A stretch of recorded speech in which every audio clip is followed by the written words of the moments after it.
Hi, and welcome back to another Amazon selling video. If you're new to my channel, my name is Nikki Kirk, and I've been selling on Amazon for 6 years now. I've actually been teaching people how to sell on Amazon for the last 3, and it's been really amazing because it's changed my life, and I know it has changed so many of yours as well, so I can't stop telling people about selling on Amazon. I teach selling on Amazon both here on YouTube and also through the Beginner FBA Amazon selling course. It walks you through how to get started from no account to the first 6 months, all in a step-by-step 16-course video with transcripts of the written. You can download the audio files and listen on the go like a podcast so that I'm right there with you, helping you through. It also has the Beginner FBA support group so that you can ask any and all questions that come up in your Amazon journey.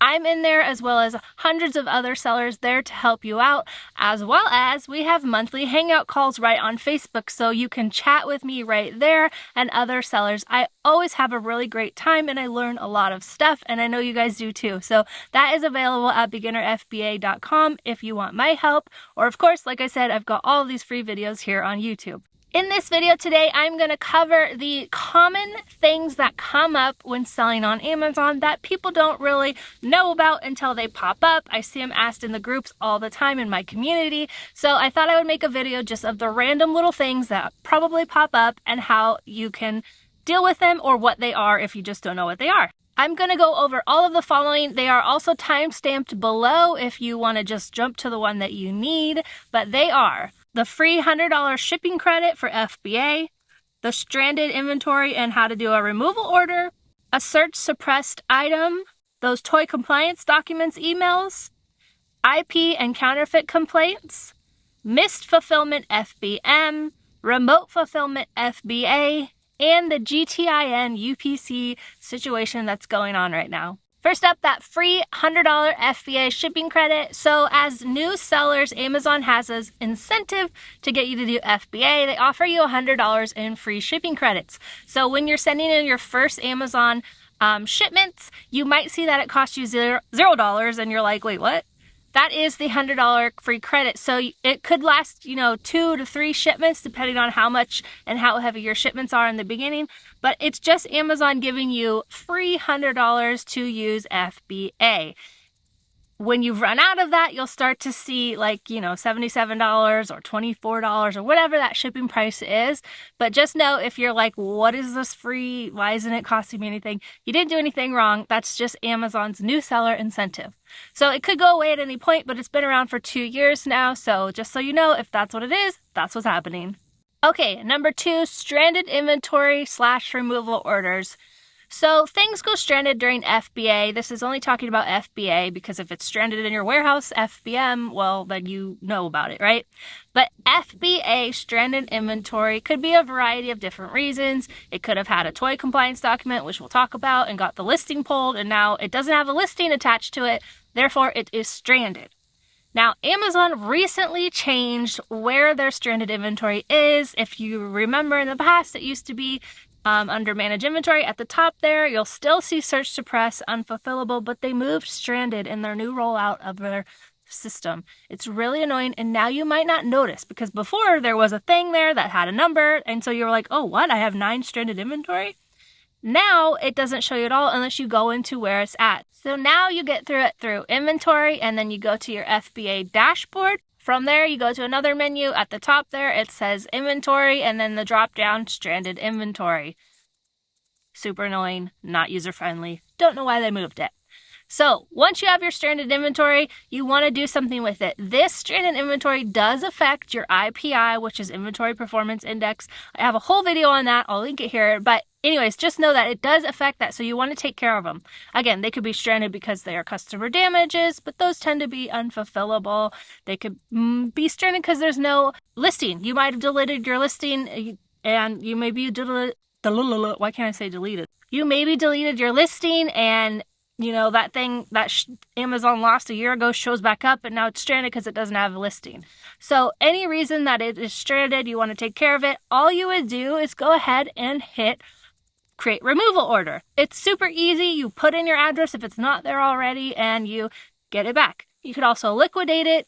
I've only done that one time, and I got like 13 cents for the thing, so or you can do a disposal. Now, there is a fee for these removal orders and disposals. It's typically 52 cents to $1 something. It depends on the item's weight, but it does cost a little bit of money to ask for it back. But I would recommend asking for it back so that you can inspect it and see what the problem is, or if it's stranded, you can just create a new listing right from stranded inventory and it will list again there. Here is the breakdown of the fees. Again, I found this just by going and searching in Seller Central. I searched removal order fees and this popped up. So if you want to see the most current one, if this video is old by the time you watch it, go ahead and search right in your Amazon Seller Central. If for any reason you want to create a removal order at any time, you could just go to Manage Inventory, select the items you want, and from the drop down, hit Create Removal Order, and it'll take you again to that place. Again, no shipping fees, just the single item fee. So if you have one item, it might cost you 52 cents, or if you have one heavy item, it might cost you $2 to send that back. So just so you know, those fees associated with those removal orders. Okay, next up is search suppressed. Now there's a bunch of different reasons why Amazon might search suppress something. It means that it's not coming up when a customer searches it. So say I have a suntan lotion and it says search suppress. When a customer is searching, copper tone suntan lotion, 55 or whatever, that item, even though that is exactly what it is not going to come up because Amazon has search suppressed it. Now, it's really easy to fix, and I say that with a caveat that you might have to ask help to help you get it fixed. But again, in Manage Inventory at the top, you're going to see this right here, search suppressed. Go ahead and click that. Or if you're in your Manage Inventory and you see search suppressed on the side as the status, normally it's like inactive, out of stock, or active. If it says search suppressed, go ahead and click on the photo of the item and you should see those details there, and there'll be something with like a yellow, like something's missing on what is missing. So if you go Manage Inventory at the top, again, search suppressed, click that, you're going to see what is missing from your item right there. So I had one recently that said product description is missing. So I just added a product description. I literally just Googled and found the product on another website, copied that and added it. If you ever hit save and after 24 hours, it is not there, it's still search suppressed, at that point you want to open a help ticket and have Amazon do it for you, because there's some things that it just doesn't save. And I don't know why, but you can get them to do it for you and then it should fix it. All right, now toy compliance documents. So this has been going on for at least 2 years, if not a little bit more, that Amazon is going to send you an email that your item is at risk, your listing is at risk because it needs a toy compliance document. It's a document that says this toy is safe for children, whatever the manufacturer says. It comes from the actual brand or manufacturer of it, and you can get it from a toy distributor if you have one that you work with. You do usually need to have purchased it from them, so it's a little tricky as an RA seller to get it. And the sad story is that you most likely won't be able to get it. So what I do when I have those that come up is I price to move them. You can list them FBM, and that way if the listing comes down because you don't have the document, now it probably will come down if you don't have that document, then you can just list it again. I know, it's weird. Or you can just return it to the store if you have it FBM. If you have it FBA, it's going to go to stranded, and then you have to ask for it back from that removal order like we talked about earlier. It is super frustrating, and there's nothing you could do about it. In my Bolo group and in the other groups, we talk about like which brands are people getting toy compliance with so that we know. So like Squishmallows, I would not even waste your money to get ungated because I did that, and then I got all the toy compliance documents. Because I purchased from a distributor, I got them for the ones that I ordered. However, I had all these other ones from retail Arbitrage, and they did not have it. That document doesn't work for it. It's only for those specific ones. And so they all got removed and sent back to me. So don't waste your money on them. But the other ones I know of are Sonic and Pokemon. So I'm literally not even scanning those. Other sellers can deal with it. I'm not even going to deal with it. It's just a headache. So again, there's nothing really you can do about it. It does give you a date. However, some of them are dates from 2021. I don't know how you can go in the past. But just know that it will come down, or it might not. There's that too. Doesn't always come down. And you will kind of just have to deal with the item either being sent back from FBA, or You can relist it FBM once it comes down if the whole listing didn't come down. For my Squishmallows, the whole listing came down. Like, I can't even relist it. But sometimes it's just they'll kick you off the listing. Anything goes with Amazon. It could be either one. Okay, next up is IP and counterfeit complaints. So, counterfeit complaint is someone, typically the brand, or whoever made that listing, because it's not always the brand, is going to send Amazon a note, and Amazon will send you a counterfeit complaint. Now, most likely you didn't get a counterfeit item. You probably bought it from Walmart, Target, whatever. It's not a counterfeit. However, they're sending it. And so you can upload your receipts and do all that. But what I do now is just say, check, check, check. Sorry, delete the listing and be done with it. IP complaints is intellectual property, which is you're infringing on the brand's trademark or something like that. Anyways, their intellectual property. The property, like, you don't have permission to sell it, basically. Even though you can sell it, it's not gated. That's them saying that you can't sell it. So, again, with that, you can appeal it with a plan of action template, or you can just now do the little thing again, check mark, check, check, check. Sorry, I'm not going to sell it. Delete your listing and be done with it that way. Now, here's the big thing to know about these complaints. One, you probably won't have any kind of heads up about it beforehand because, like I said, you can scan it, you can sell it, you can send it in. There's nothing saying you can't until you get that IP or a counterfeit complaint. There are tools like IP Alert, which is a whole list of items. It has an app you could download on your phone. You can search the brand or you can search the ASIN and find out if that brand is potentially an IP brand or not. In my community and every single group, I have pinned to the top of the group a whole list of everyone in the group saying which brands have hit them with an IP complaint. That way we all know it's community sourced and it's free if you're in the group, which brands to stay away from. Again, there's the paid tool, IP Alerts. I have a code below if you want to check it out, or you can just deal with it if they arise. Now, here's the big thing that I want to talk about as far as these things. You didn't do anything wrong. You just deal with them. If they come through as a buyer message to your Amazon app, that is not a real IP Alert counterfeit complaint. Anyone can literally send you that. You don't know who it is. You don't know that it's the brand. If it's the brand, they know how to go through Amazon. So when I get them through the customer message, if a customer message does not have an order number attached, I never respond to it, period. But if it's a brand or a seller, it could literally be anyone, you guys.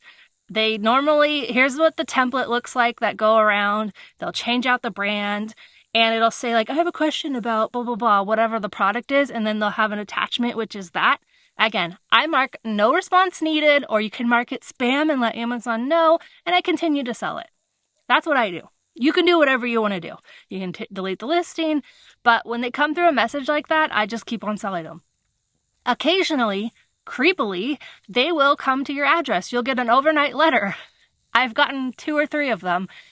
In that case, I mean, they have my address, they spent the money to overnight me a letter. I usually just price to move them or pull them like immediately because I don't want to deal with that. Like, I know I'm not doing anything wrong, but I don't have the time or energy to deal with all that, so I just pull my listings. If they ever come from Amazon directly, it'll say policy warning. It'll come from Amazon.com email address. Those are the ones that you want to deal with because they do affect your account health. What happened to me my first year was that I got one, I deleted the listing, and then I just kept on going. I did not ever appeal it. Then I got another one and my whole account got deactivated. I didn't know that you had to like communicate back with Amazon that you knew you did something wrong. Even though you didn't do anything wrong, you just have to tell them.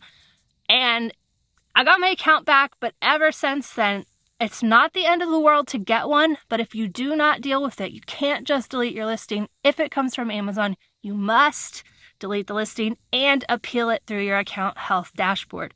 Okay, now moving on to your FBM order defect rate. Occasionally, if you don't do a lot of FBM, like I do FBM, but I don't do a whole lot.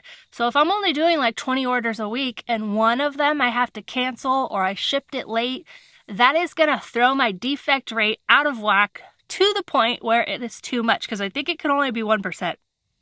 So When that happens, you'll see the scary alert that says your account is at risk.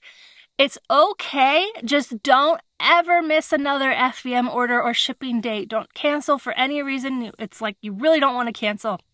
Unless the customer asks you to, then it's totally fine. It doesn't affect your account health. But if you have to cancel, it does. And so when you see that, like, your account is at risk, like, yes, it's scary, but as long as you keep on, it'll come off because it's a rolling time period. So within 2 weeks, you should be fine, and that thing will be gone off your account as a scary warning. But just know that if you have to cancel an FBM order, it is going to throw your defect rate out of whack, and you're going to have that scary alert. Okay, Remote Fulfillment FBA. What this is you're sending in your stuff to the U.S. warehouses in the U.S. if you're in the U.S. And then you'll have an account for both Canada and Mexico. And I have mine turned off because it's overly cumbersome and complicated, and it's not worth the time to me. So I've opted out. I've unenrolled in it. However, what it is you will just send your Amazon inventory to one place, but it'll sell in Canada and it'll sell in Mexico if you're eligible. Like, there's whole ungating processes in both. Some you won't be able to sell, like a lot of beauty stuff you can't sell in Canada. But anyways, that's like beyond the point. But it is another stream of like customers for you to sell to if you want to do it. Now, why I have mine turned off, I had it on for about a year. I sold some stuff here and there. It wasn't like crazy money. I know some sellers do though. So it's just, if you want to test it out, test it out.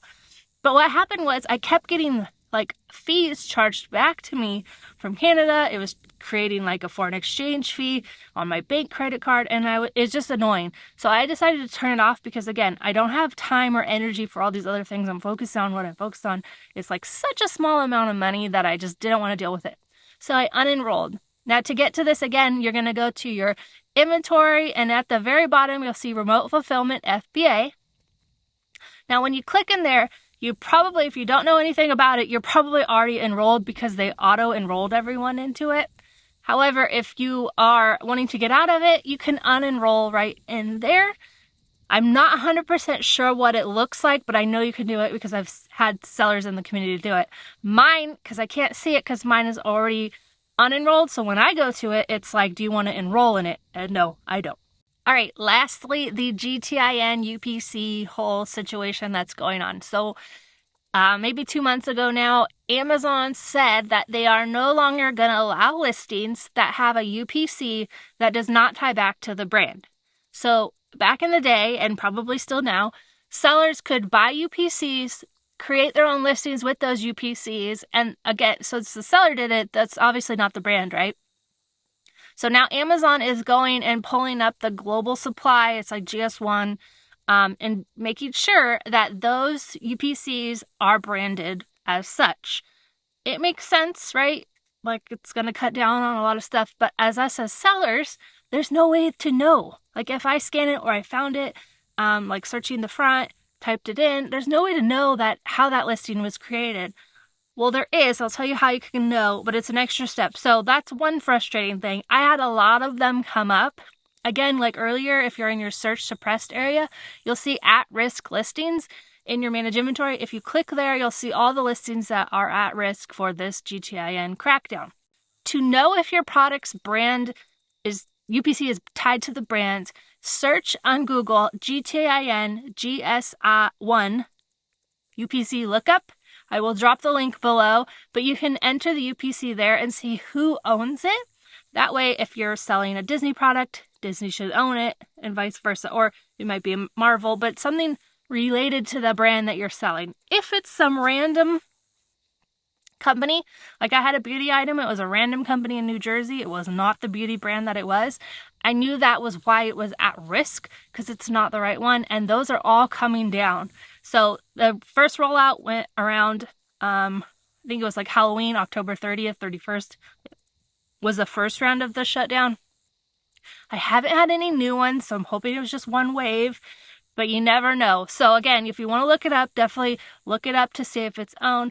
But that is how it's coming down and why they're coming down. So any bundle listings, grocery items, I had a lot of beauty single items that came down. Yeah, they are going to come down. If it's there, it's coming down. So price to move, ask for it back, whatever you need to do. But just know that listing is coming down. And that is it. Those are the kind of common, but like not so common that people talk about them all the time, things that are going on or could go on with your Amazon account. If you've had an issue, let me know below, like what popped up that you were unaware of, and we can chat in the comments below about what's going on with your Amazon account. Again, I have a whole community. You can follow me, Your Selling Guide, on Instagram. If you want to join any of my groups, I have a Bolo group, I have the Ungating groups, I have the beginner course group. You can join and chat there. I look forward to seeing you. And if not, I will see you right back here for another Amazon selling video.